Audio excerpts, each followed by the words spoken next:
निर्भीड स्वराज्य टीव्ही, पर्याय आमचा, निवाडा तुमचा।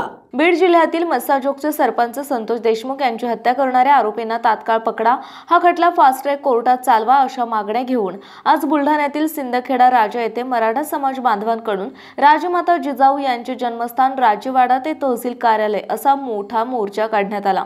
राजवाड्यासमोर झालेल्या सभेत संतोष देशमुख यांच्या कन्या आणि त्यांच्या परिवारातील सदस्यांनी आम्हाला न्याय देण्यासाठी समाजाने आमच्या पाठीशी उभे राहावे अशी कळकळीची विनंती उपस्थितांना केली।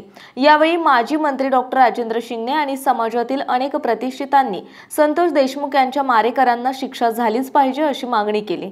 त्यानंतर राजवाडा ते तहसील कार्यालय असा मोर्चा निघाला आणि त्यानंतर तहसीलदारांना निवेदन देऊन मोर्चाची सांगता झाली। बुलढाणा जिल्ह्यातील महत्त्वाच्या घटना आणि घडामोडी पाहण्यासाठी तुम्ही निर्भीड स्वराज्य या चॅनलला अद्यापही सबस्क्राइब केलं नसेल तर आत्ताच जाऊन सबस्क्राइब करा आणि बेल आयकॉन दाबायला विसरू नका आणि फेसबुक पेजला शेअर आणि लाईक करा। पाहत रहा निर्भीड स्वराज्य।